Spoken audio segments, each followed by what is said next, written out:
Buenas tardes, Arratsaldeon. Como podéis comprobar el encuentro, solo estamos Elena y yo. Ha habido un pequeño contratiempo con Lucía, pero Lucía nos va a acompañar a través de la tecnología, nos va a acercar a ella. Está ahora mismo en Chicago, Estados Unidos, o sea, aquí al lado. Os voy a poner un poco en contexto. Ella estaba en Estados Unidos, se suponía que iba a venir, pero ha tenido un contratiempo, ha perdido la cartera con toda la documentación. Imaginaros en Estados Unidos con su color de piel y sin documentación. Pues no, pues ha tenido que pasar un periplo y hoy ya le han dado salvoconducto y ya se ha relajado un poco la cosa y ya va a volver a España. Y nos va a atender pues desde Chicago. Bienvenida, Lucía. ¿Nos Muchas oyes? Gracias. Sí, perfectamente. Ojalá estar ahí. Bueno, pues como sabéis, llevamos ya este segundo trimestre atravesando Europa. Si en otoño hablamos de los valores democráticos, ahora en invierno hemos hablado de los movimientos migratorios y sobre todo los que afectan a Europa, los que atraviesan Europa. Y como sabéis, en enero estuvieron aquí en la biblioteca, tuvimos un encuentro con César Dezfuli, el fotoperiodista hispano-iraní, y la escritora periodista Margarita Yakovenko, que nos dieron fue un encuentro de casi testimonial, ¿no?, de lo que habían atravesado ellos criándose en dos culturas diferentes. Y para seguir hablando de este mismo tema, hoy hemos invitado a Lucía, como hemos dicho, a Sue, que a Lucía nos acompañó también en septiembre, en la Semana del Pensamiento, esa semana que hacemos en septiembre para arrancar el curso y que ponemos sobre la mesa, pues vienen 4 personalidades y hablamos un poco de lo que es como un poco la preventa, que digo yo, ¿no?, de lo que vamos a tratar después, ¿no?, a lo largo del curso. Y a Elena Maleno. Os las presento brevemente. Lucía Sue es periodista, escritora, activista, antirracista y se licenció en periodismo por la Universidad Complutense de Madrid. Bueno, y es de Alcorcón, es muy importante decirlo, ¿no, Lucía? Importantísimo. Importantísimo, que es de Alcorcón. En la Complutense también obtuvo un máster en ayuda internacional y desarrollo. Es diplomada en dirección y guión de documentales por el Instituto de Cine de Madrid. Ha trabajado como reportera en diversos programas de televisión como Madrid Directo, Españoles en el Mundo. Y actualmente, no sé si sigues, eres reportera en el programa Aquí la Tierra. Sí, seguimos ahí. Continúo de Televisión Española. La tele. Sí. Su labor se extiende al activismo y la divulgación. Colabora con la plataforma Afroféminas, una comunidad en línea que nació en 2014 para dar voz y visibilizar a las mujeres afrodescendientes en España. Y también Afromayores, un proyecto fotográfico y audiovisual para visibilizar a las personas mayores afros en España. Es autora de las novelas Las que se atrevieron, Hija del Camino y Tierra de Luz, una de ellas que la tenemos aquí. Y, por otro lado, está Elena Maleno, defensora de derechos humanos, periodista, escritora e investigadora especializada en migraciones y en la lucha contra la trata de seres humanos. Residente durante muchos años en Tánger, Marruecos, ha desarrollado su trabajo principalmente en la frontera occidental euroafricana y es fundadora del colectivo Caminando Fronteras desde el 2002, una organización dedicada a la protección de personas migrantes en tránsito y a documentar los abusos en las rutas migratorias. Gracias a su línea de atención 24/7 a embarcaciones en riesgo, ha contribuido al rescate de miles de vidas. Se ha enfrentado a amenazas, hostigamiento e incluso ha sufrido procesos de criminalización tanto en España como en Marruecos, debido a su defensa del derecho a la vida en el mar. Finalmente fue exonerada por la justicia marroquí en 2019, pero por otro lado también en el lado positivo ha sido reconocida con numerosos premios internacionales y ahora mismo es doctora honoris causa por la Universitat de les Illes Baleares. Bueno, mi catalán no, o mallorquí. Igual. Además, es autora del libro Mujer de Frontera, que lo tenemos aquí, donde relata su experiencia personal y profesional en el contexto migratorio. Bienvenida, Elena. Gracias. Bienvenidas las dos. En primer lugar, cuando estuvieron César y Margarita, la primera pregunta que les lancé era qué término o concepto para definir ellos la migración, pero un poco en general, ¿no? La migración actual. César dijo transformación y Margarita dijo frontera, el concepto. A vosotras, que sois mujeres concienciadas con el activismo, con los derechos humanos, con el racismo, me gustaría que lo hicierais, que hicierais esa definición de un concepto, un término, pero referido a las mujeres, a la migración de las mujeres. ¿Y por qué elegís ese término? Yo creo que es vida, porque cuando pensamos en la frontera, cuando pensamos en el contexto migratorio, tenemos que pensar en una política de muerte, en deshumanización y muerte.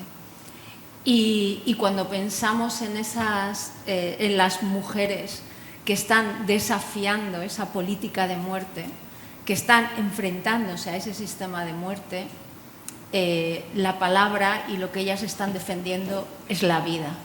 Y yo creo que eso os puede resonar porque las mujeres en muchos contextos defendemos la vida, ¿no? Desde muchos lugares, desde los cuidados, ¿no? Y creo que vida es lo que define, ¿no? Esas mujeres que están en esos contextos migratorios. ¿Para Lucía?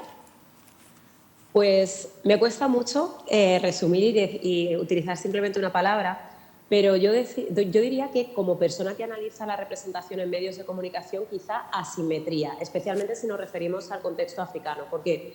Porque a las mujeres negras cuando están en África se las cuenta como pues, esa madre abnegada, con varios hijos, uno aquí arriba, otro en la espalda, otro aferrado a sus piernas. Pero cuando deciden venir para acá, sorprendentemente se convierten en madres negligentes. Porque ¿cómo se te ocurre venir? ¿Cómo pones en riesgo tu vida o la de tus seres queridos? ¿O por qué vienes embarazada? Etc, etc. Entonces me parece interesante porque aplica además a más categorías, no solo a las mujeres. También los niños, si están en África, son pues adorables y que bien bailan y aunque no tengan nada sonríen y todos esos tópicos. Pero si vienen para acá, y sobre todo si vienen solos, se les aglutina en esa categoría con tantas connotaciones negativas como menas, ¿no? Por otro lado, y desde un punto de vista personal, pues también diría familia. Y desde ese lugar puedo hablar de apoyo mutuo, porque es algo que he visto, no como observadora, no como periodista, sino siento y es algo que también, pues de eso hablaba bastante en el último libro, ¿no? Siento que en el peor de los escenarios, que cuando las cosas se ponen difíciles, se crean alianzas poderosas o se refuerzan las preexistentes. Si algo he visto en el continente africano y en el subglobal en general, es que las mujeres entre ellas se apoyan.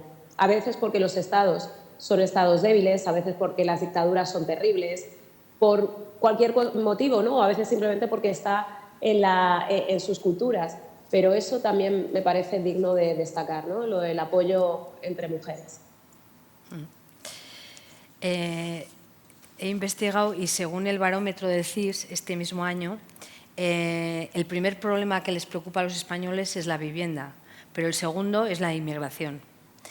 Si sobre los hombres el prejuicio siempre es la delincuencia, ¿cuál es el principal prejuicio sobre la mujer migrante?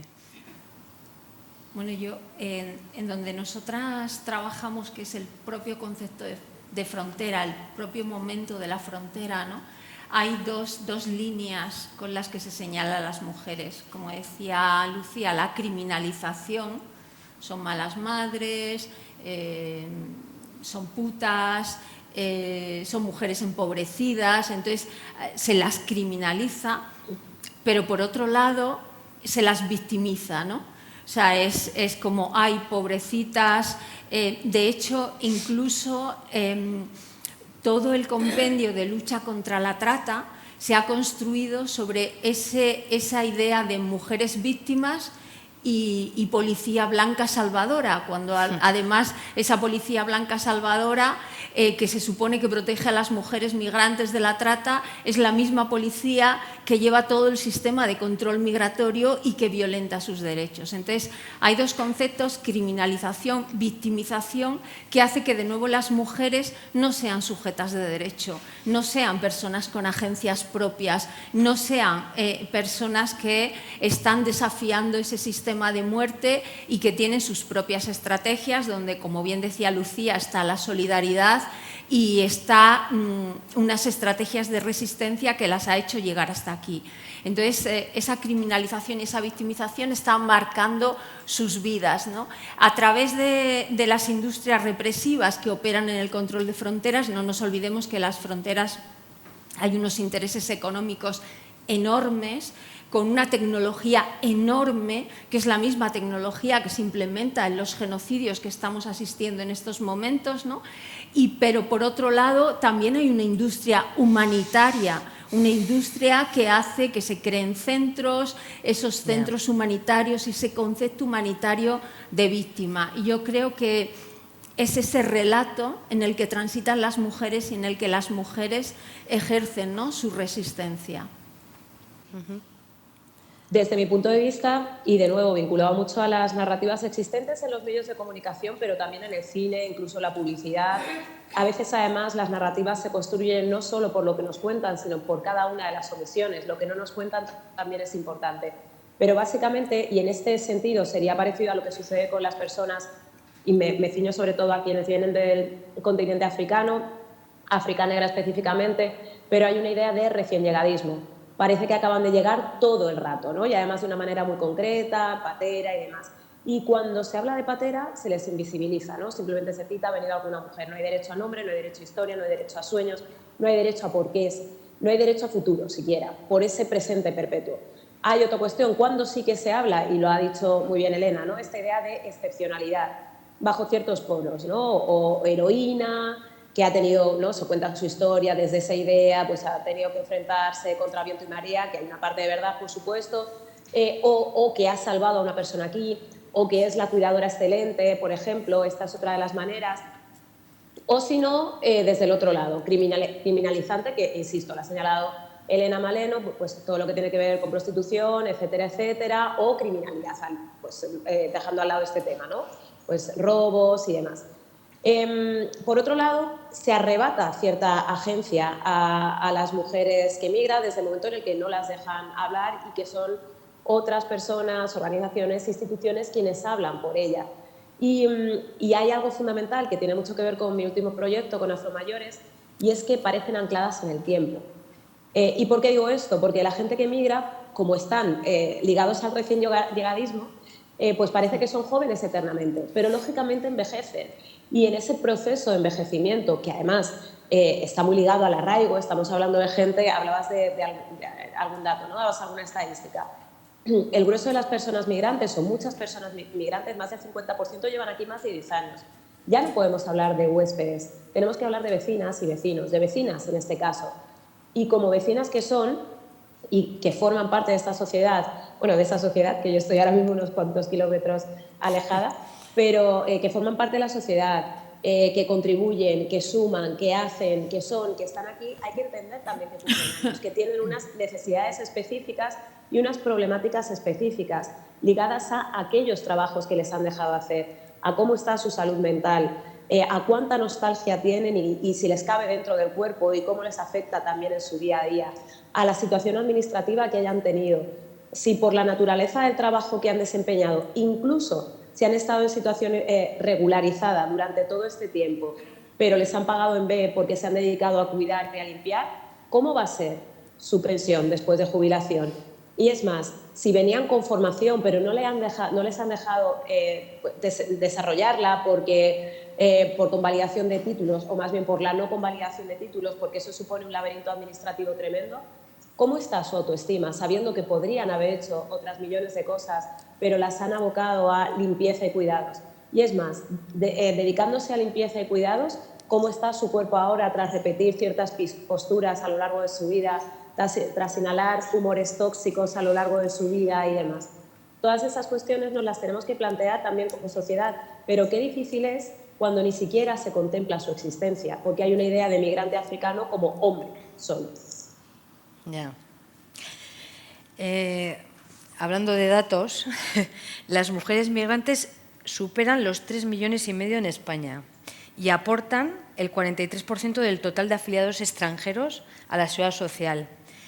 Hay trabajadoras en todos los ámbitos laborales, pero sin embargo sigue habiendo una narrativa que las minusvalora, ¿no? Lo que estabas hablando ahora, todo el tiempo. Entonces, os pregunto, ¿qué responsabilidad tienen esto los medios de comunicación y la sociedad en general para que podamos construir una narrativa donde ellas entren en lo cotidiano, ¿no? Hay una frase que dijiste tú cuando estuviste en septiembre que era: la gente llega pero no está. Entonces, ¿qué responsabilidad tienen esto los medios de comunicación y la sociedad en general, ¿no? Todos nosotros. Bueno, seguro que Lucía puede hablar como mejor de los medios de comunicación que yo, sí, pero creo que hay una normalización de distintos conceptos y una normalización de las situaciones de esclavitud. Es decir, eso lo vemos entre los invernaderos de Almería, en Huelva, pero también en el sector de los cuidados, en otras zonas del Estado. Entonces, es normalizar que hay personas que están para estar en situaciones, aunque les estés pagando, ¿no? En situaciones de invisibilidad, de pseudoesclavitud, porque no tienen una vida plena, porque no salen a la calle. Mira, yo soy del Ejido y cuando hubo la razzia en el año 2000, lo que la gente te decía era: no, es que sí, que trabajen, pero que no salgan a la calle. Es decir, la gente estaba trabajando y donde vivía era en los almacenes donde se guardaba el producto tóxico, en los almacenes donde se guardaban los enseres. Pasa lo mismo con los cuidados, ¿no? Nos hablan, sobre todo las mujeres, que son las que principalmente están en esta zona de los cuidados. Ahí ellas ¿no? te explican, las organizaciones de mujeres migrantes que están en esos cuidados, que no pueden salir a la calle o que están totalmente invisibilizadas, que no tienen vida social. O también te lo explican las mujeres que están en el trabajo sexual y que son mujeres que muchas veces están en situación administrativa irregular, o mujeres incluso que están en situaciones de trata y que, aunque salgan de esa situación de trata, siguen pagando la deuda porque el Estado no tiene forma de protegerlas de una manera integral y tienen que seguir pagando esa deuda aunque parezca que están fuera de esa explotación. Entonces, tenemos que entender que tenemos un sistema de esclavitud. Y eso es así, y que cuando hablamos con un enfoque económico de las personas, como decía Lucía, de los vecinos y las vecinas, entramos en ese discurso de la esclavitud. No, mire usted, da igual los datos de lo que aporten. Claro que aportan. Cualquier persona que está en esta sociedad, solamente por comprarte un libro estás pagando el IVA, ya estás pagando impuestos. No hay que mercantilizar y justificar todo el rato que nuestra sociedad sea diversa a través, ¿no?, de los datos y de la memoria económica. Y esa memoria económica es mucho más importante en esa zona de la esclavitud. En ese momento, mira, nosotras hubo un momento en el que llegaban niñas a las playas, niñas muy pequeñas, que tú las veías que no tenían pecho y que le decían a la policía: no, mire usted, yo tengo... Ay, perdona,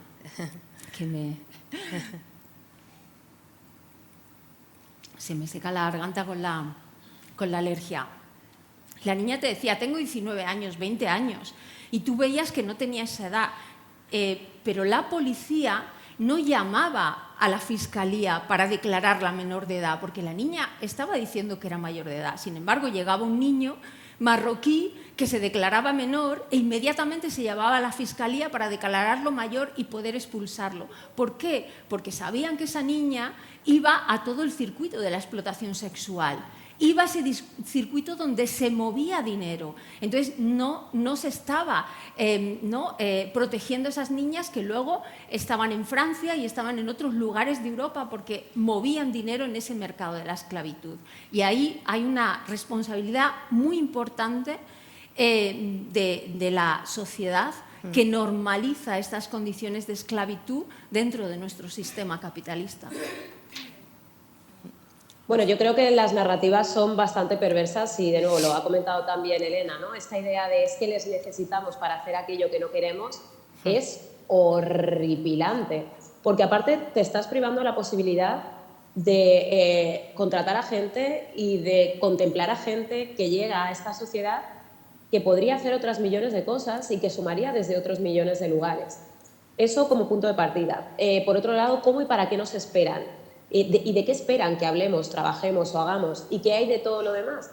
Insisto, es que también pasa, por ejemplo, yo que soy de Alcorcón, de ascendencia migrante e incluso relativamente, porque mi padre llegó de la Guinea Española y mi madre es segoviana, ¿no? A pesar de que le extranjericen a él y por supuesto también a mí, incluso si tengo acento surmadrileño. Pero muchas veces solo te preguntan desde ese lugar. Mi padre ha sido maestro durante un montón de años, podría hablar de educación, pero casi siempre le han preguntado por inmigración. Ahora tiene demencia, es un señor mayor, tiene 87 años. Desde ese lugar ya no puedo hablar mucho, ¿no? Pero también podría hablar desde ese sitio. 3/4 de lo mismo conmigo. Al final te abocan a ciertos lugares únicamente y es una pena, porque podríamos aportar desde otros muchos más sitios. También te lleva a lógicas de excepcionalidad y de ser sobresaliente todo el rato. El buen migrante es aquel, o la buena migrante, que como he dicho antes, pues cuida a alguien y pone la vida de otras personas por delante de la suya y escala un edificio porque un bebé está pendiendo de una barandilla o se tira a la ría de Bilbao o si no salva no sé cuántas personas en la Dana o está cocinando un montón de comida durante la Dana para alimentar a todo el mundo y que quede claro que aunque lleve velo, ¿no? y ese aunque es importantísimo en la mirada de mucha gente, pues vale, la dejamos estar, la dejamos ser porque está siendo la buena migrante. También lo que implica eso en términos personales, de tener que ser sobresaliente todo el rato para que te permitan estar, ser, para que te admitan, para que no te señalen constantemente y aún así cuidado, porque si te equivocas, pues volverá a pasar. Y también qué consecuencias tiene eso en nuestros cuerpos. Antes yo he sido muy bruta, la verdad, también es generacional. La salud mental no nos la hemos mirado tanto en mi época, pero es importante pensarlo. Cuando tienes que estar todo el rato demostrando, trabajando y aparte muchas veces pues mirada, cuestionada, hipersexualizada, porque antes estaba hablando también Elena de las redes de trata. A buena parte de las niñas negras de ascendencia migrante o no, o migrantes, les están preguntando desde edades muy tempranas cuánto cobras. A mí cada vez me pasa menos porque yo voy a cumplir 45 años, pero el año pasado recuerdo que también me pasó. Y eso tiene que ver de nuevo con esas narrativas en las que solo nos muestran desde determinados sitios. Sí, también con un sistema racista que deshumaniza desde hace tiempo y que precisamente por eso nos reduce a instintos irrefrenables y a cuerpo, pero no a cerebro, ¿no? Y de ahí esta idea del deporte y el sexo sí, en pensamiento quizá no tanto. Sí, tiene que ver con todo eso muy atrás. Pero más reciente en el tiempo también tiene que ver con que esas son las imágenes que se ven de personas que lucen como yo, que son como yo. Entonces, desde ese lugar es muy difícil que presten atención a aquello que queremos decir o que piensen que podamos decir algo, porque lo que importa es el cuerpo únicamente. Frente a esto, y antes he hablado de huéspedes versus vecinas y vecinos, creo que es importante la narrativa de lo cotidiano, que se entienda que yo puedo hablar desde otros muchos sitios también. Como persona a la periferia de Madrid, como alguien a la que le afecta la subida de los alquileres, como una persona que también se preocupa por lo que está sucediendo en Irán o en Palestina, etc., ¿no? Entendernos como con el resto, es que me parece una obviedad, pero lamentablemente pues hay que insistir en esta idea. Bueno, pues a través de esta reflexión que estamos haciendo, ¿no? de las narrativas, de cómo se ve al migrante, ¿no? En Europa, y en España en concreto, ¿qué cambios estructurales deberían implementarse tanto a nivel político como social para que esto mejore? ya sé que es una pregunta amplísima, amplísima, pero así brevemente, ¿qué cambios así a priori veis que serían lo básico para ir cambiando un poco? Bueno, lo primero es terminar con el negocio de las fronteras. O sea, no puede ser que tengamos a Palantir, que es responsable del genocidio en Gaza, haciendo sistemas de control y de datos sobre personas migrantes. No es normal que tengamos una agencia que se llama Frontex con esa millonada de euros que cada año tiene y que no sepamos qué hace con ese dinero, ¿no? No es normal que tengamos a Thales, a Safran, a Airbus, a toda esta gente viviendo del sufrimiento de las personas que se mueven. No es normal nada de eso porque estamos bueno, pues abocando a un negocio que es el negocio del control de las personas y del control del movimiento, ¿no? Y que está muy vinculado con las empresas de venta de armamento. Y eso, tenemos que terminar con eso. Tenemos que entender que toda esa estructura racista obedece a un interés económico enorme que cada vez es mayor porque es un doble negocio. Tú creas un conflicto, mueves a millones de personas y después lo que haces es parar el movimiento de esas personas y sigues ganando dinero. Entonces tenemos un sistema donde la muerte y el sufrimiento de las personas está dando beneficios a muchísima gente. Y hay que señalar a esos victimarios. Dejemos de señalar a las presuntas víctimas. Pongamos nombre a los victimarios, como os decía anteriormente, a Safran, a Thales, a Palantir, a Carrefour. Pongamos nombre a toda esa gente y veamos cuál es la responsabilidad para nosotras de denunciar a esas empresas, a señalarlas y veamos como ciudadanía qué posturas tenemos que tomar ante eso. Entonces, creo que eso es importantísimo y que luego hay, bueno, pues todo un relato para tapar ese negocio y ese relato está muy vinculado al auge de la extrema derecha, está muy vinculado a la deshumanización de las personas y está muy vinculado a la justificación de los genocidios. Cuando deshumanizas, permites que haya un genocidio. Y eso es lo que está pasando. Y está muy vinculado al auge también de la islamofobia, ¿no? Cuando hablamos de personas musulmanas, parecería que las personas musulmanas, o en todo este relato, que todas son, bueno, pues lo que nos cuentan, ¿no? Desde Estados Unidos, o lo que nos cuentan desde ese relato del norte global. Pero es que las personas musulmanas han celebrado recientemente el Ramadán y en Almería hay 150.000 vecinos y vecinas que han celebrado el Ramadán y que han hecho su fiesta y que han seguido trabajando y que están en comunidad y que han desayunado con otras personas de otra confesión religiosa. Entonces, tenemos que señalar a los victimarios y tenemos que exigir a las personas que hacen políticas de no engrandecer ese negocio de los victimarios y creo que como ciudadanía tenemos herramientas para hacer eso. Ha dicho algo fundamental que tiene que ver con las fronteras.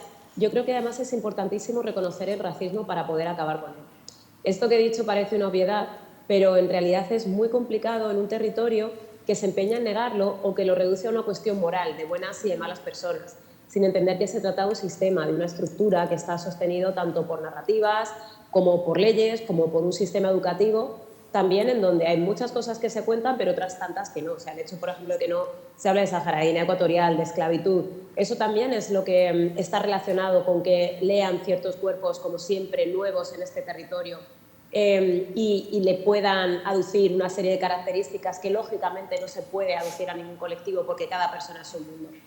A mucha gente también le sorprende el ascenso de la extrema derecha, hay a quien no, porque llevamos mucho tiempo avisándolo. Sí que es verdad que ahora a lo mejor hay quien lo está viendo más por las redes sociales, que te permite escuchar o ver cuestiones, discursos que te quedaban muy lejos porque quizá en tu entorno más cercano pues no se veían, pensaban o decían según qué cosas. Bueno, pues esto tiene que ver mucho con esa negación también pertinaz de una problemática que es estructural, que es institucional y que se expresa de muchas formas. Voy a decir algunas de ellas, ¿no? Por ejemplo, las identificaciones por perfil racial. Estos son datos que ya tienen un poco de solera, pero paran 42 veces más a hombres negros que a hombres blancos para pedirles la documentación. Por encima, personas leídas como árabes, que pueden ser también MSD, y personas gitanas, por ejemplo, ¿no? Eso tiene consecuencias terribles, porque si siempre paran a las mismas personas, la vecindad, el vecindario piensa que esas personas han hecho algo. Por tanto, es una pescadilla que se muerde la cola. Hay otras cuestiones que tienen que ver, bueno, estoy pensando, ¿no?, en cómo además la media de edad de las personitas a las que paran, suelen parar más a hombres que a mujeres, pero también paran a mujeres, cada vez es menor. SOS Racismo reportaba que incluso niños de 11 años cuando están yendo de camino al colegio.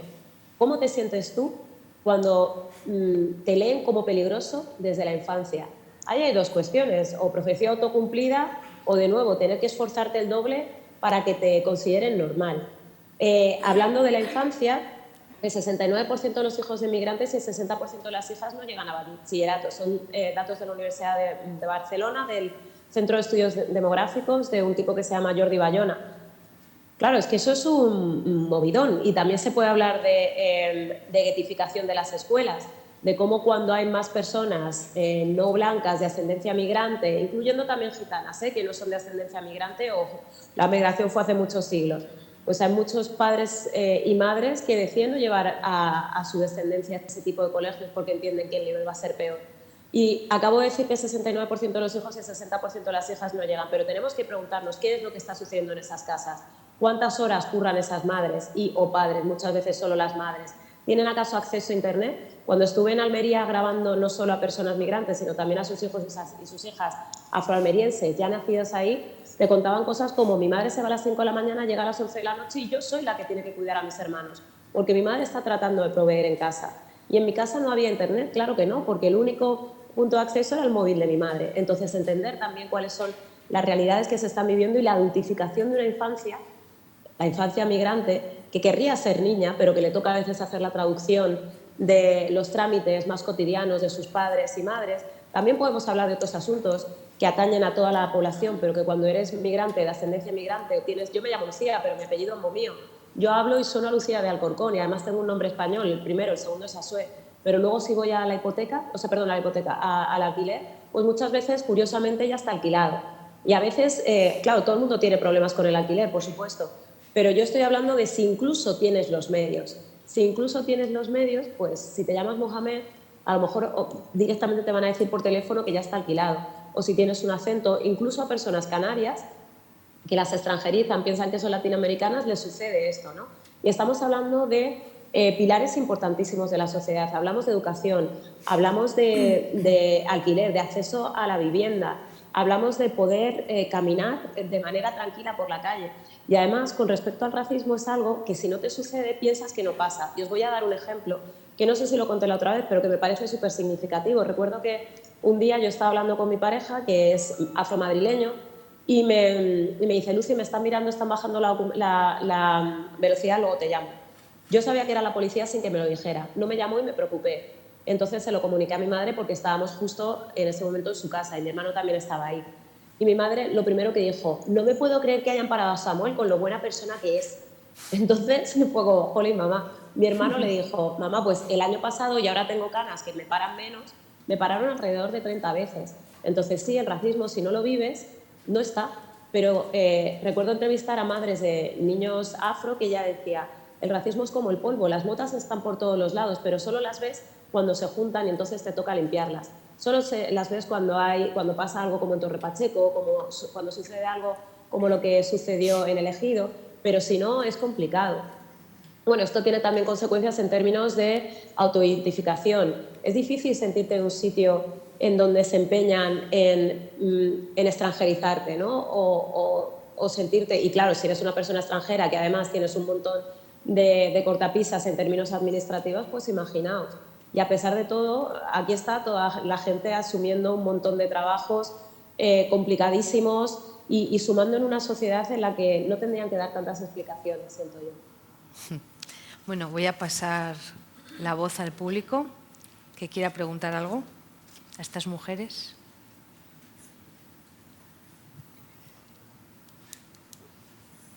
¿Alguna pregunta? ¿No? ¿Nadie se atreve? ¿Ninguna curiosidad? Bueno, pues si no hay preguntas, proseguimos. Habéis estado hablando ahora un poco estábamos buscando alguna solución a nivel político, a nivel social para toda esta situación, ¿no?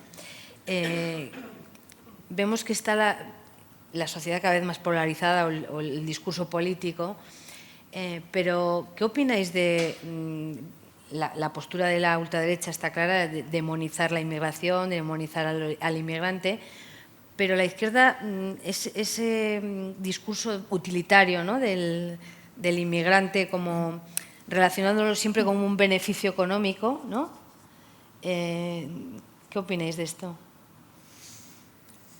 Bueno, creo que es como muy cobarde haber renunciado a determinadas cosas, haber renunciado al marco de los derechos humanos, porque al final, cuando tú haces un ejercicio utilitarista de las personas, cuando además renuncias a determinados derechos que deben ser para todas las personas igual, y te mueves en un mundo de privilegios, pues es renunciar. Y renunciar a ese marco nos ha llevado a donde estamos ahora. O sea, lo que está pasando en el mundo tiene mucha relación. La sociedad de la esclavitud, la sociedad extractivista, ¿no? Porque sí que las personas se mueven porque hay un extractivismo brutal. Se mueven muchas porque quieren moverse y tienen derecho a moverse, pero muchas otras porque son expulsadas de territorios donde el extractivismo es terrible. Muchas de las personas que veis, los cayucos que llegan a Canarias, están saliendo de sus territorios porque el cambio climático no les deja vivir allí. Pero es que si además el cambio climático no les deja vivir allí, lo que les pasa también es que hay empresas extractivistas que las están directamente matando, que no las dejan ni siquiera ir a los ríos porque están extrayendo oro, porque están extrayendo otros minerales. Entonces, tenemos que hablar de expulsión de las personas de sus territorios, tenemos que hablar de toda esa situación de violencia tan terrible que se está viviendo en este mundo global y de cuál es el papel que tienen esas personas que se están moviendo, y tenemos que hablar del derecho a la libertad de circulación, que creo que es lo que además la gente desde posturas que se suponen defensoras de derechos humanos ha renunciado. Y yo digo, ¿por qué no hablar del derecho a la libertad de circulación? ¿Por qué no hablar del colonialismo? ¿Por qué no hablar de por qué tenemos unos pasaportes que nos permiten movernos por el mundo entero y hay otros que no tienen esos pasaportes? Tendremos que hablar de eso. Si la extrema derecha habla de asesinar abiertamente a niños, niñas y adolescentes, habla de matar bebés y habla de determinadas cosas, ¿por qué desde otros marcos hemos renunciado a hablar y hemos renunciado a defender los derechos humanos de una forma global? Bueno, yo aparte quiero decir que tampoco ser de izquierdas implica tener claros ciertos contextos, o sea, conceptos, ¿no? y realidades. Parece que como que ser de izquierdas ya pues, te da un conocimiento por ciencia infusa y que ya estás a corriente de todo, y muchas veces hay lógicas súper paternalistas y yo hablo por ti, pero no te dejo hablar y demás. Y aparte, pues hace no mucho vimos a un militante de izquierdas que además tiene, bueno, militante no, político de izquierdas que además tiene mucho éxito entre la izquierda hablando de los burkas, cuando los burkas son una cuestión mínima en España. Yo todavía no he visto a ninguna persona. Y he vivido en Reino Unido, he vivido en Francia no he vivido, pero he ido muchas veces y ahí sí que he visto más, pero aquí no, ¿no? Entonces, de repente estamos poniendo en el centro debates que no son tales, porque no es una realidad que estemos viviendo en el Estado español, o no por lo menos más allá de la anécdota. Luego, parafraseando a compañeras, por ejemplo, de terrorismo doméstico, ¿no? Y de sindicatos de personas que se dedican a limpiados y cuidados, ellas hablaban de queríais manos y vinieron personas, ¿no? De nuevo, esta idea utilitarista. La realidad es que, insisto, hay veces que hay cosas que me parecen súper obvias, pero ¿qué querían? ¿Esclavas? ¿Esclavas sumisas? Porque también es esta idea que cuando la gente se organiza y reclama, parece como una total afrenta. Oye, deberías estar contenta porque te hemos dejado ser y estar aquí en este territorio. No, bueno, me lo he ganado. El mundo no le pertenece a nadie. Estoy trabajando como una mula y lo que estoy pidiendo es una serie de justicia y de derechos que se suponía que había un consenso común para entender que era algo bueno para la sociedad en su conjunto, ¿no? Esta idea de te queremos, pero te queremos feliz siempre, te queremos y que no te quejes y que no denuncies.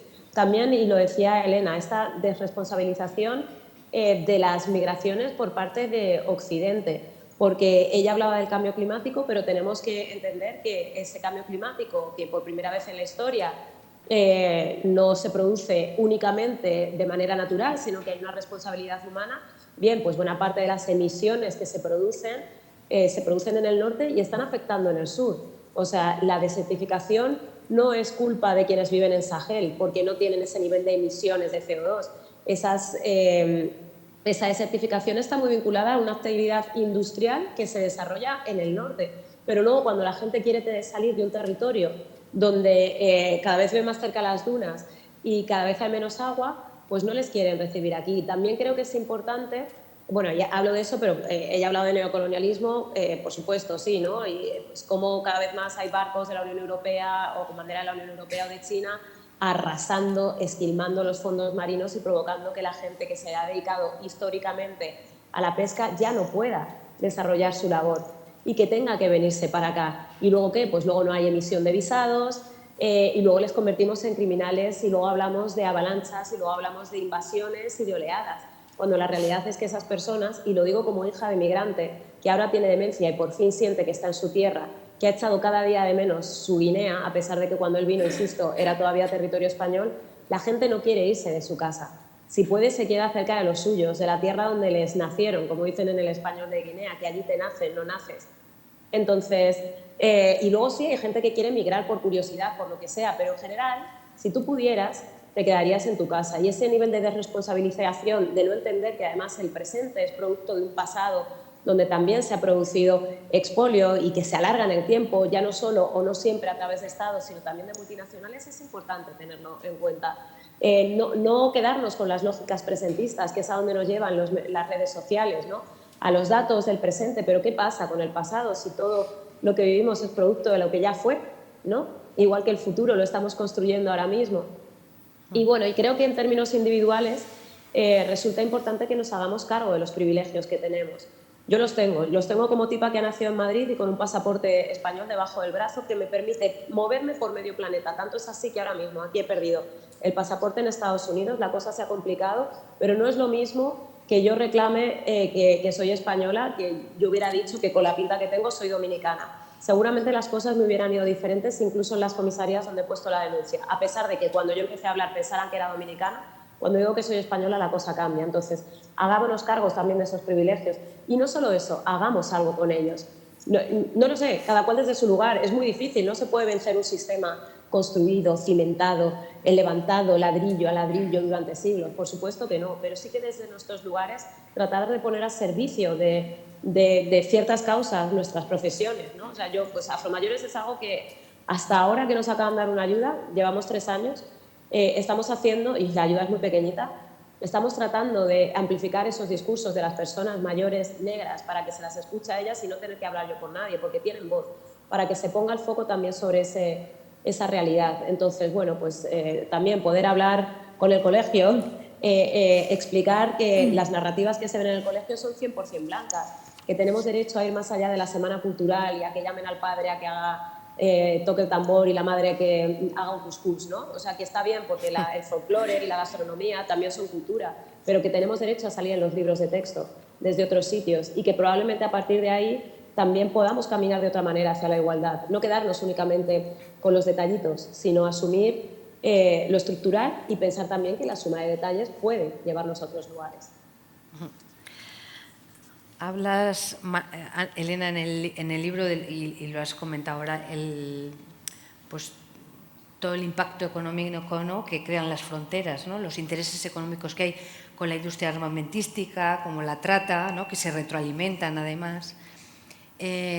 ¿Sois optimistas en pensar que es posible pensar en un futuro sin fronteras, en la libre circulación de las personas. Abolición de fronteras. Hace 200 años igual no nos imaginábamos que se podía abolir la esclavitud y se abolió. Me ha gustado la frase que ha dicho, estamos creando el futuro, ¿no? ¿Sois optimistas en este aspecto para un futuro? Nosotras, desde nuestro colectivo, no queremos renunciar a abolir las fronteras. De hecho, participamos en un encuentro en Estados Unidos que se llamaba Abolish the Border. O sea, hay gente que se está organizando para esto. Y el futuro, yo creo que el cambio no va a venir de los movimientos del norte global. El cambio viene, por ejemplo, para nosotras en las fronteras de las familias, de muchas madres que están buscando a miles de personas que se las ha tragado el mar, porque son miles. Desde el día 15 hasta ayer han aparecido en las costas de Motril 5 cadáveres. Fartán, 17 más por aparecer, que se los ha tragado el mar. Y nosotras estamos ahora mismo acompañando a una familia que vive en Barcelona, por eso hablábamos de vecinos y vecinas, y esta familia que vive en Barcelona nos preguntaba cómo podemos ir a Motril para ver si alguno de esos cadáveres es nuestro primo, ¿no? Ese cambio viene de la memoria de las víctimas, de víctimas no en ese sentido utilitaristas, sino víctimas como construimos la memoria de las víctimas de la guerra civil, ¿no? Y como veis como la lucha, pues bueno, las nietas o las bisnietas siguen pidiendo, ¿no?, que salgan esas fosas comunes y que se saquen esos huesos. Pues esas miles de víctimas están acompañadas de miles de familias que son las que están denunciando ese sistema de muerte, que son las que están buscando a las muertas y a las desaparecidas, y que el impacto en sus vidas y en sus territorios es igual que el que tuvo las miles de víctimas de la Guerra Civil Española o de la dictadura argentina, ¿no? Entonces, nos decía una madre de Tarajal, cuando fuimos a Camerún, si os acordáis, Tarajal, cuando se mataron aquellos jóvenes que fueron recibidos con material antidisturbios y murieron, que todavía por vergüenza los que están enterrados en Ceuta no están todavía identificados, fijaros.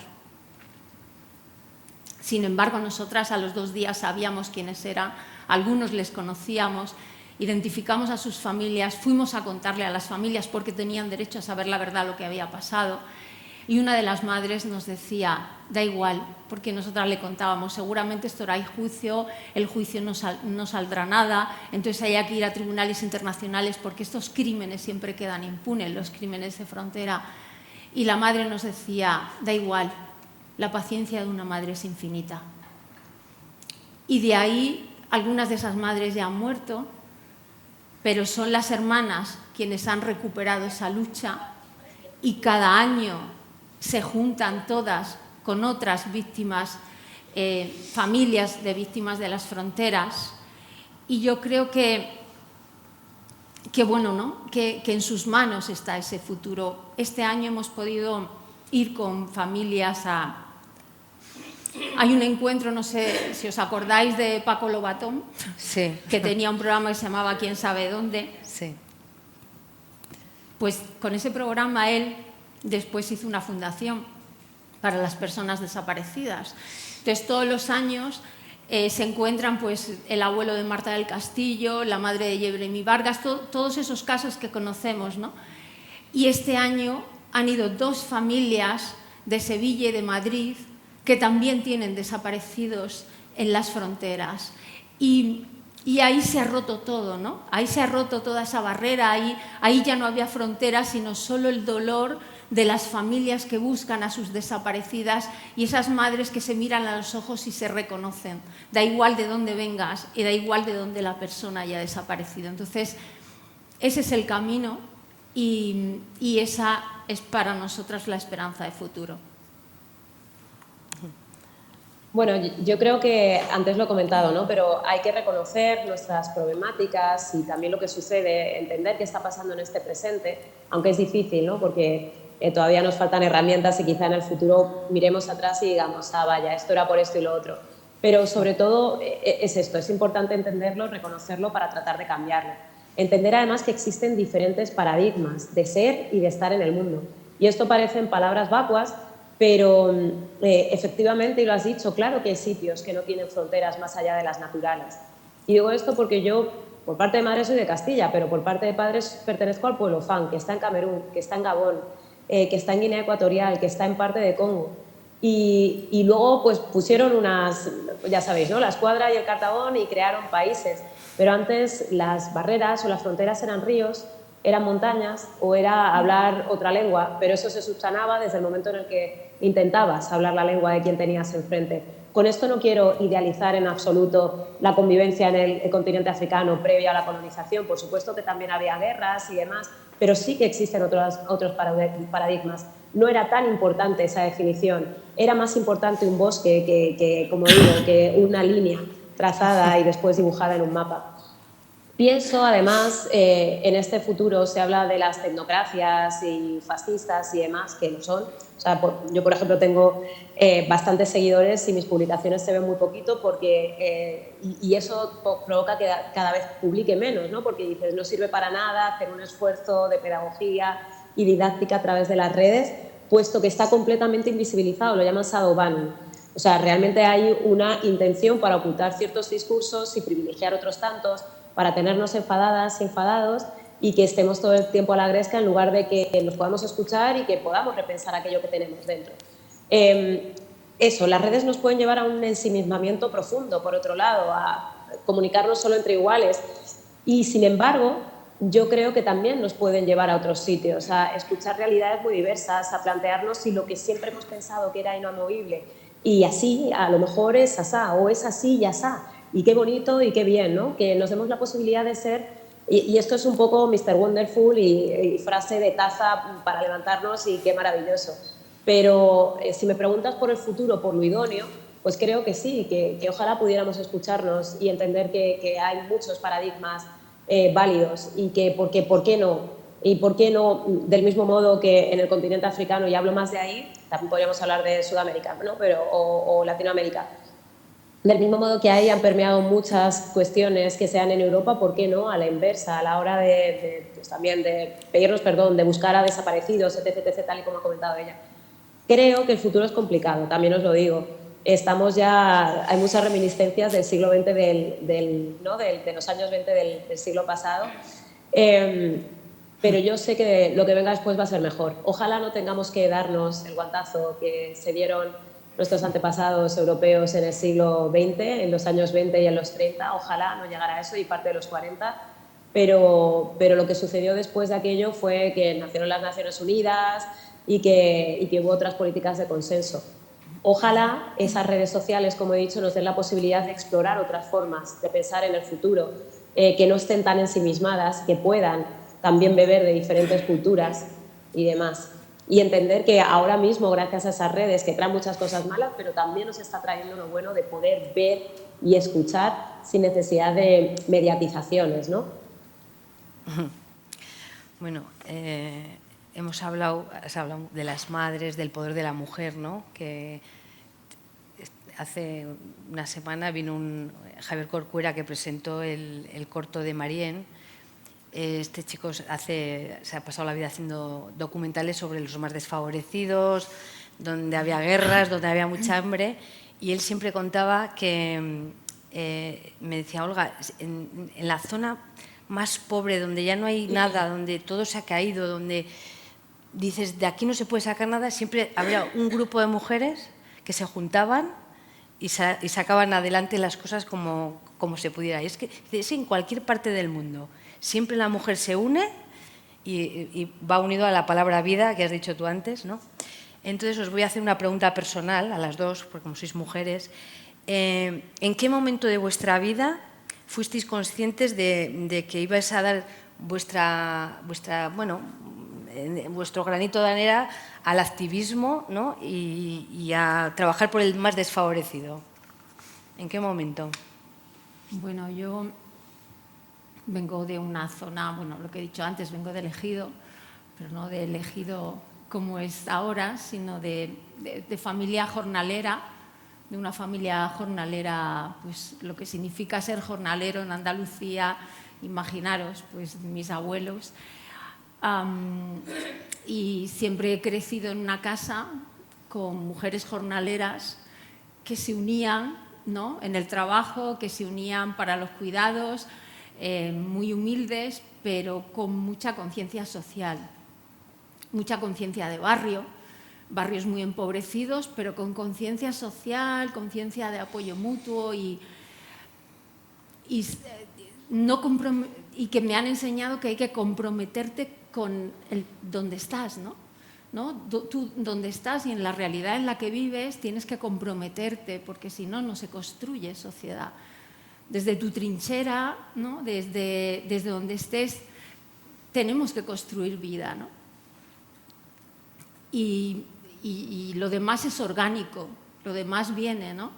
O sea, eso ya está, viene y bueno, luego yo vi como esa zona tan empobrecida, esa zona con tanto dolor, ¿no?, con esas mujeres que habían sido prácticamente esclavas, ¿no?, de señoritos, de repente la zona se enriquece y vienen otras personas y personas empiezan a esclavizar a otras, o sea, como un cambio que yo no entendía que era lo que estaba pasando.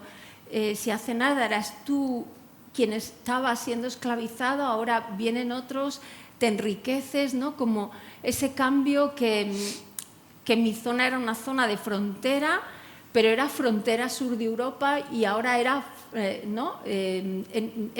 o sea, la frontera de Europa estaba en los Pirineos y de repente la frontera de Europa estaba en mi territorio y nada. Y yo creo que es eso, ¿no? Es el comprometerte con el territorio en el que estás y en el lugar en el que estás para construir lo que te decía, desde tu trinchera, construir vida. A ver, yo no sé si lo que hago es importante o no, Bueno, y menos al lado y menos aún al lado de Elena, que lleva a cabo una labor brutal. Lo que sí sé es que soy hija inmigrante y que llevo esa marca puesta, ¿no?, encima, la llevo en la piel cada día de mi vida. Y yo tenía claro que no quería que quienes están detrás estuvieran igual que yo o peor. Y sobre todo me parecía importante, ¿no?, a través de la literatura también o del periodismo, ya sea audiovisual o el periodismo escrito, tenía claro que tenía que contar de otra manera según qué cosas y que tenía que contar también nuestras historias del día a día, lo que he dicho antes, esas historias de lo cotidiano y ponerle palabras a lo que de pequeña experimentaba, pero que sabía que me incomodaba, pero a lo que no podía nombrar porque no sabía, porque me faltaban las herramientas, porque no sabía explicarlo. Mi madre es una mujer blanca, ¿no? Y hay cosas, pues he dicho antes, que ella nunca va a entender por más que nos quiera con toda el alma. Y yo cuando era pequeña tampoco sabía trasladárselas, simplemente sabía que había cosas que me quemaban dentro. Entonces, si escribir sirve para que otras personas también se sientan más acompañadas, para crear conceptos que nos sirvan para sentirnos algo más arropadas. Estoy pensando, ¿no?, hija del camino, esto de que aquí de allí y allí de acá, ¿no?, en cada uno de nuestros mundos a veces resultamos extranjeras, quizá pertenecemos a ese limbo y ¿por qué no reconocernos en él? Bueno, pues creo que eso puede ser un confort para quienes siempre se han sentido perdidas. Yo digo que a veces, no todo, ¿no?, pero algunas de las cosas que he escrito, por lo que me dicen, es como una especie de abrazo con carácter retroactivo para aquellas personas que se sintieron solas en el durante, para que supieran que lo que experimentaban era real, que no se los estaban inventando, que todo los insultos que tenían en la punta de la lengua y que quizá no soltaban porque iba a ser peor, es normal que los tuvieran ahí, que se les concentraran, porque lo que vivieron era real. Luego, por otro lado, como periodista, yo quiero dejar fuera, el último libro es duro, porque también la situación de las personas que están en ese campo del que ha hablado Elena, aunque no está ambientado necesariamente en Almería, mi libro Tierra de la Luz, ni en Huelva, sino que podría ser Almería, Huelva, pero también Haití después del terremoto o Líbano, porque hay un montón de personas, bueno, ahora mismo fatal, ¿no?, pero de personas refugiadas sirias y palestinas que viven debajo de plásticos, porque no solo, la idea para mí no era solo hablar de gente que que trabaja debajo de plásticos, sino que también se ve abocada a vivir debajo de esos plásticos con todo lo que eso conlleva. Bueno, pues a pesar de que este libro es duro, yo intento, en general, no quedarme solo en la narrativa del dolor, porque esa es la que hemos visto a través de los medios de comunicación siempre. A gente migrante, a gente negra, a gente no blanca sufriendo, y al final, lejos de concienciarnos, mirad el punto en el que estamos ahora, lo que hemos hecho ha sido normalizarlo. Estamos completamente sedadas, anestesiadas con respecto a según qué dolores de ciertos cuerpos y de ciertos contextos, porque lo hemos visto tanto que allí nos parece normal, ¿no? Y de hecho podemos ver cómo nos cuentan la guerra de Ucrania y cómo nos están contando lo que está sucediendo en Palestina. Pues de una manera muy diferente. Como a unos les vemos sangrando, les vemos llorando, y en cambio en el caso de Ucrania es casi una guerra séptica, de película, sin vísceras. Y eso tiene que ver también con que entendemos que hay víctimas de conflictos a las que hay que proteger y otras a las que no tanto, pues porque ya lo hemos visto muchas veces, estamos acostumbrados, ¿no?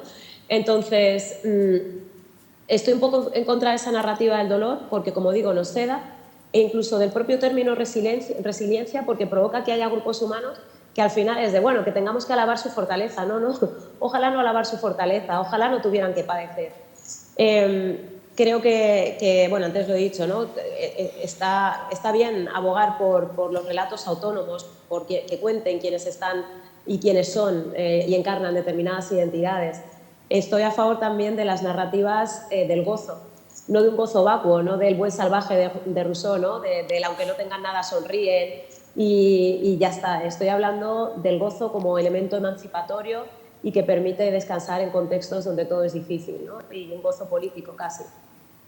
Así que bueno, pensando en el futuro, de nuevo, pues bueno, también pienso en esas narrativas diferentes y sobre todo en escuchar a quienes tienen que contar porque lo viven.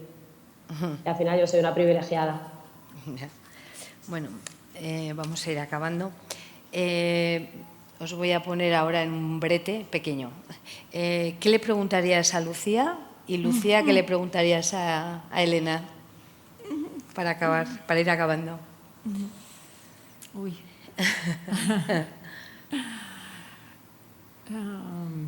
Yo tengo una, Elena, la tengo clarísima. Te la pregunto si quieres y vas pensando. Pues es súper sencilla. Lanza. ¿Cómo te encuentras? Porque no tengo claro que a quienes estáis luchando todo el rato os pregunten cómo estáis más allá del qué tal como forma de saludo. ¿Cómo estás de verdad? ¿Y qué necesitas? Bien. Estoy bien, sí. Bueno, están siendo unos años complicados, cada vez más complicados. Estamos muy preocupadas todas en nuestro colectivo, sobre todo, de que se ha normalizado la persecución. Muchas veces, no os engaño, decimos, pues que podemos terminar fácilmente allí en un muro o vemos gente y decimos, ese si pudiera nos pondría contra el muro, y no está tan lejos eso. O sea, y lo sentimos que como que está ahí, ¿sabes? Como que puede ser real, que podemos terminar, y hemos estado a punto de entrar en la cárcel, pero ahora lo vemos como mucho más, que el ataque a la solidaridad es tan brutal. Entonces estamos intentando reagruparnos y estamos intentando ver cómo nos protegemos. Así estamos, ¿eh?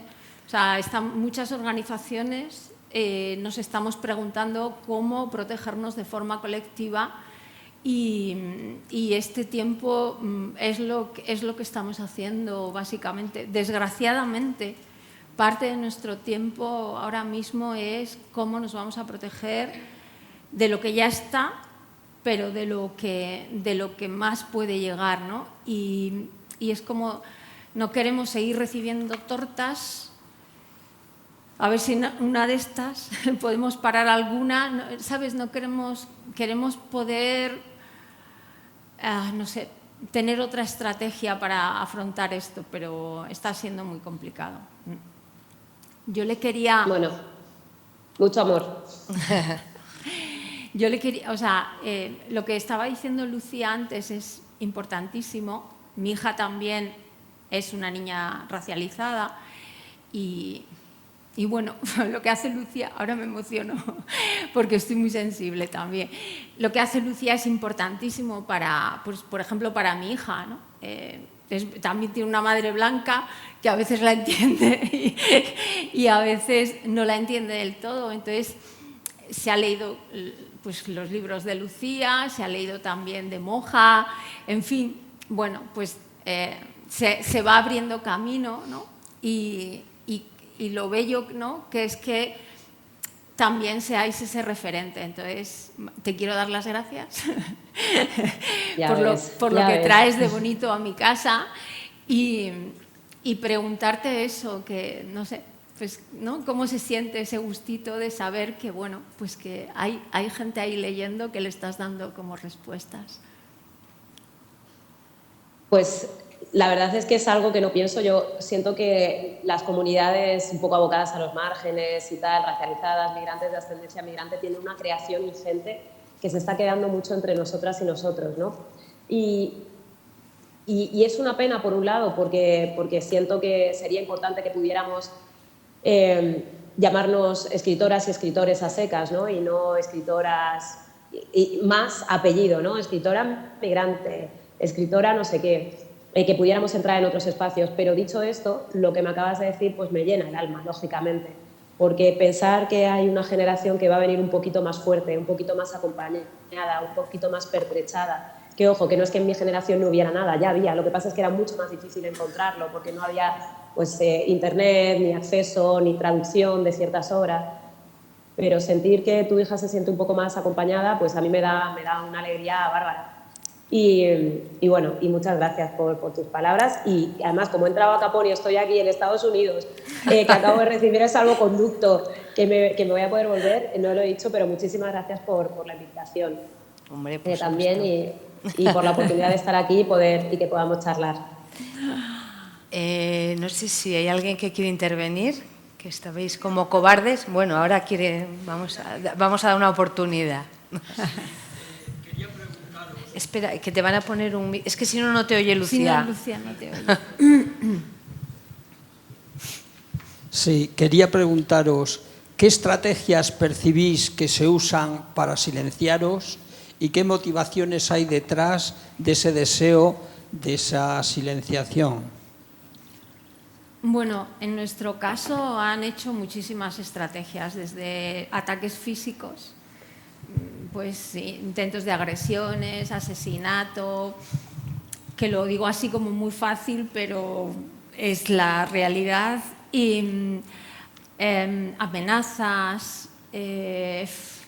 Yo recuerdo una vez que tuve que denunciar, pues creo que mi abogada depositó 40 folios de amenazas en el juzgado. Entonces, bueno, desde lo físico hasta hackeos todo el tiempo de nuestra información, de nuestros teléfonos, de nuestros ordenadores. Y luego lo que cuento en el libro es un procedimiento judicial, es decir, cómo se usa la justicia para callarnos.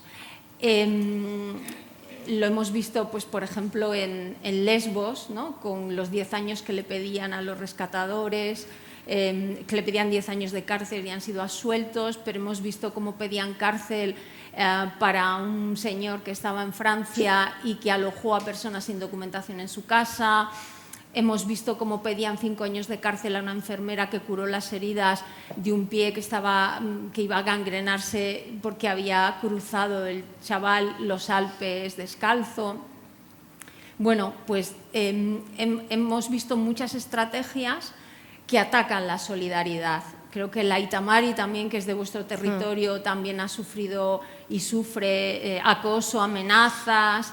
Entonces, por eso decía antes que tenemos que cuidarnos y que tenemos que ver estrategias de protección, porque sí que estamos viendo además que se ha normalizado la persecución de la solidaridad.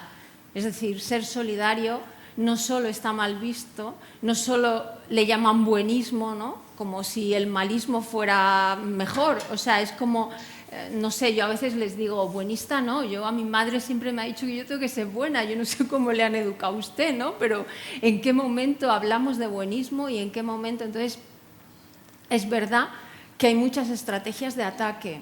y es verdad que hay mucho acoso a los movimientos sociales y es verdad que hay muchas infiltraciones en movimientos sociales. Eso hace poco pasaba en Barcelona, gente infiltrada que han sido desvelados por medios de comunicación, La Directa y demás, y estamos en un momento donde de verdad parecería que estamos con mayor libertad, pero que muchos movimientos sociales notamos que está la cosa fatal. O sea, y un ejemplo, sinceramente, es el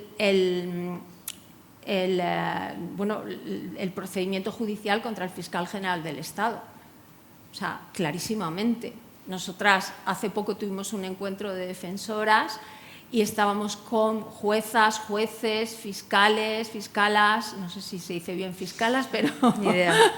Bueno, total, estábamos juntas y tienen miedo. Muchos jueces y juezas en este país tienen miedo y después de lo que ha pasado con el fiscal general del Estado tienen miedo también. Nos contaban que aquí, por suerte el tema de Palestina, no olvidemos que piden años de cárcel para los chavales que pararon, los primeros que pararon la Vuelta Ciclista a España, y les están pidiendo años de cárcel. Y aquí la cosa está un poco mejor, pero nos decían que en Berlín hay 12.000 casos judicializados de persecución de personas que denuncian el genocidio palestino, pero solamente por decir desde el río hasta el mar, o por llevar un pañuelo, una cufilla como la que llevo yo hoy, o llevar una bandera palestina. 12.000 casos en Berlín. Entonces, me refiero, parecería que estamos en una burbuja, pero es que esa burbuja está horadada desde dentro y como nos descuidemos, esto va a estallar de un momento a otro. Entonces, hay una represión muy grande contra los movimientos sociales y un control de los movimientos sociales que en cualquier momento puede producir como el procedimiento judicial que yo enfrenté o otros procedimientos judiciales que están en marcha en estos momentos en Europa y en el Estado español. Lucía, sí. No puedo añadir nada, la verdad. Bueno. Que la va ella. Yo quería un poco por el elegido, que has dicho que sí. se necesita el inmigrante para la agricultura. Es que igual no te oye Lucía, perdona. Que digo que en el ejido, como vives tú, se necesita al inmigrante para agricultura y sin embargo es Vox donde saca mayoritaria las elecciones, que quiere despachar al inmigrante. Entonces yo veo eso por sobre... Incoherencia. Incoherencia, ¿no? Pero es que en Murcia pasa igual. O sea, en las zonas donde más esclavitud hay es en las zonas donde la extrema derecha saca más votos. ¿Por qué? Porque quiere al inmigrante, pero lo quiere como una herramienta más de trabajo y una herramienta en condiciones de esclavitud. En el Ejido ahora mismo, la zona donde vivía mi madre, en esa zona, la gente que es de allí, ellos utilizan una expresión, ahora no me sale, se han ido como a la playa, al Merimar, a una zona de playa, y el resto ya van dejando barrios como para personas que no son oriundas. Ellos usan mucho el término oriundo. Yo es que soy oriundo. Entonces, ahí se ve muy claro, ¿no? Y les molesta. Por ejemplo, mis vecinos decían, es que en un pueblo en el que todo el mundo sacaba la silla a la calle a la fresca por las noches del calor que hacía y estábamos todos los veranos en la calle. Después ya se hicieron ricos y la gente se metía dentro de sus casas y entonces les molestaba, le decían a mi madre, no es que no ve, es que están ahí en los bancos sentados. Y decía mi madre, claro, tomando el fresco, como nosotras tomábamos el fresco. No entienden eso. O sea, mucha gente del Ejido que yo conozco no entienden que tomen el fresco en la calle. O sea, es un racismo de tal violencia, y te estoy hablando de racismo de tal violencia de gente que yo conozco, o gente que ha estudiado conmigo en el colegio, o gente que es de mi familia paterna. O sea, es tan violento que no quieren verlos sentados o comiéndose unas pipas. O sea, es algo no sabría explicarlo, pero bueno, Lucía ha dicho algo así respecto al dolor, que es la pornografía del dolor, pues es la pornografía ya del racismo total y absoluto. Sí, yo quería utilizar un término que aprendí hace poco y que me parece muy chulo, que es el de la retrotopía. Cómo tendemos a pensar un poco como Karina, que cualquier tiempo pasado fue mejor, y eso nos sirve para condenar a quienes en presente están haciendo lo mismo que hacíamos. Como persona de la periferia de Madrid, ¿cuántas veces escucho, madre mía, qué peligroso está Alcorcón? No, perdona, peligroso cuando yo era pequeña, que estaba lleno de jeringuillas y bajabas al parque y podías pincharte 37 veces por segundo, ¿no? Claro. Pero ahora conviene, y además los medios de comunicación tienen lógicas muy perversas también, porque juegan mucho al sensacionalismo, porque eso produce un clickbait más rápido, porque eso es lo que también hace que la gente se quede mirando la pantalla. Entonces, primero se juntan las lógicas retrotópicas, luego el ellos y el los otros, que ha dicho también Elena, aunque en los otros fuera el ellos hace nada, ¿no? O que en los otros y ellos pudieran ser lo mismo. Luego, con respecto a lo de que no pueden estar por las noches, esto no es nuevo.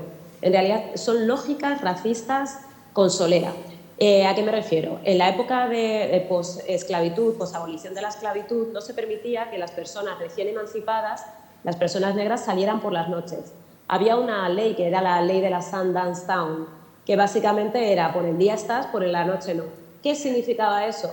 Tú solo sirves para trabajar. No te queremos para que te diviertas, no te queremos para que vivas. Y si te vemos en la calle, no solo eres ocioso, eres peligroso.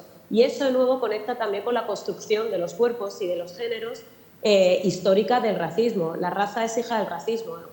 Por supuesto que toda la vida han existido personas de diferentes colores y fenotipos como forma de expresarse al entorno. Pero que se les asocien determinadas connotaciones, peligrosidad, tal, eso sí que está vinculado con el racismo. Entonces, eso tiene que ver también con cómo a través de la deshumanización se hipersexualiza tanto a hombres como a mujeres, y en esa hipersexualización está la idea de negro violador o personas del subglobal violadores, y por eso no está bien que estén en las calles, porque son súper peligrosas.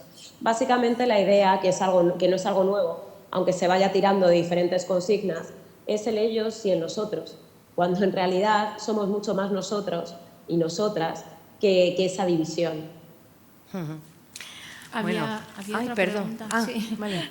Ahora se han animado. Sí. Es que claro, llevamos hora y 20. Bueno, venga, la última, ¿eh?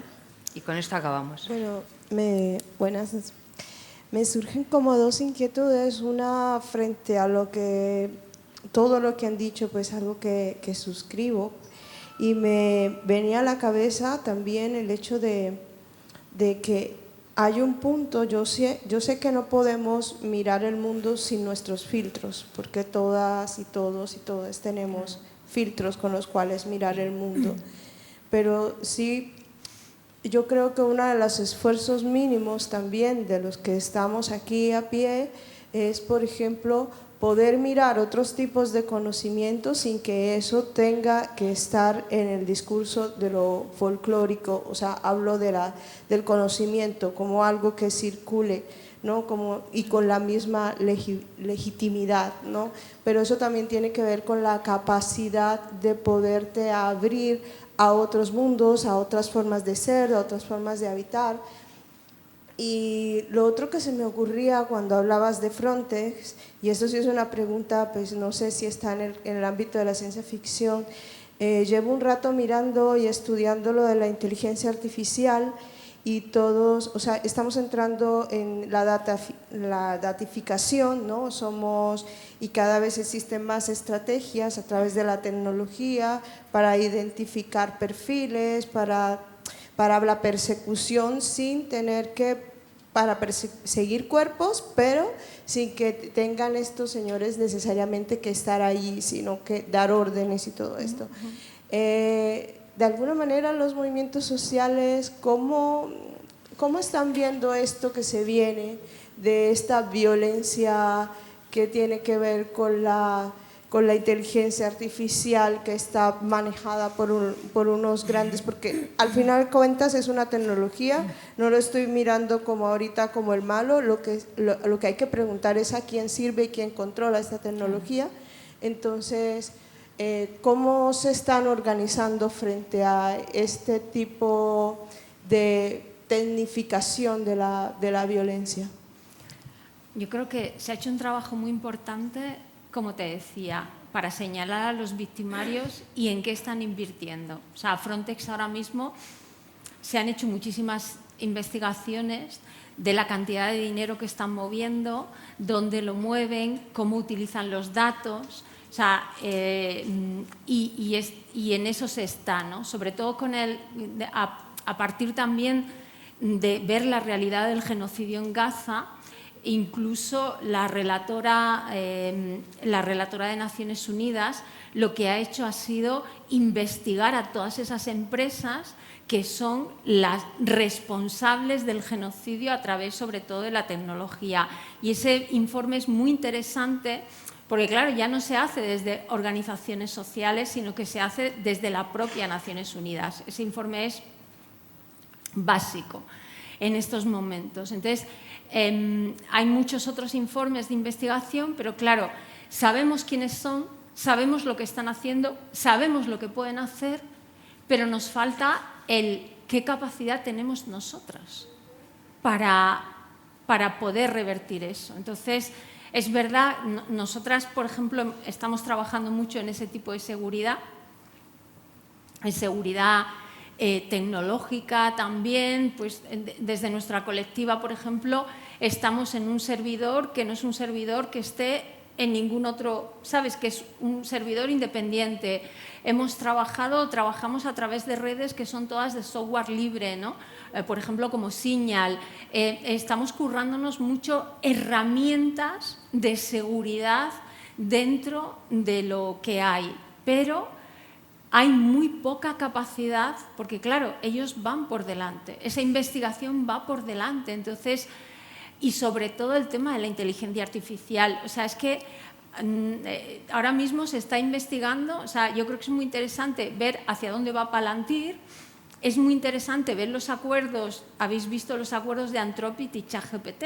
ChatGPT ha firmado esos acuerdos y Anthropic no, pero claro, ChatGPT puede usar todo lo que nosotros le estemos preguntando para temas militares en estos momentos, que yo creo que en el fondo todos pueden usarlo para temas militares, pero cuando ahora mismo dicen que parte del ataque a Irán se ha hecho con inteligencia artificial, esto ya es otro mundo, es otro contexto. Entonces, a nosotras nos faltan herramientas, pero sabemos, de hecho, y nosotras lo que hacemos es alianzas con otras entidades que están en otros lugares del mundo para reflexionar también sobre ese tipo de protección, que es una protección importantísima.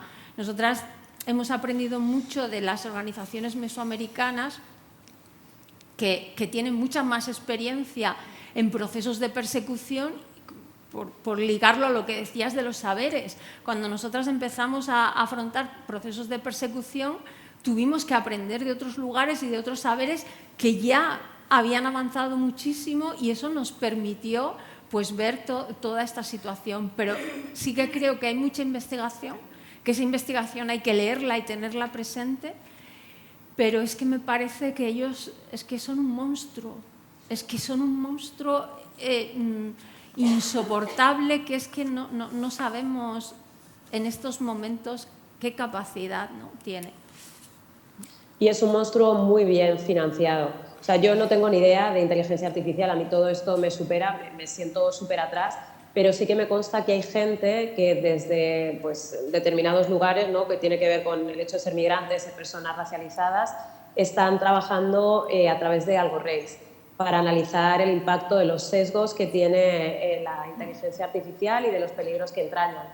Pero, como digo, o sea, a mí me queda gigantesco. Así que no te creas que tengo mucha idea al respecto, pero sí que tengo cierto miedo, o mucho. Bueno, pues con esta reflexión del monstruo, el otro día oí en un podcast un símil religioso que me gustó mucho, que decía que como estamos en unas manos... refiriéndose a los que nos gobiernan, ¿no? Que no estamos en las mejores manos, ¿no? Y que dada la situación actual habría que ir construyendo pequeños cielos en este infierno, ¿no? Así que os agradezco a vosotras dos que estéis creando esos pequeños cielos en este infierno. Muchísimas gracias por venir.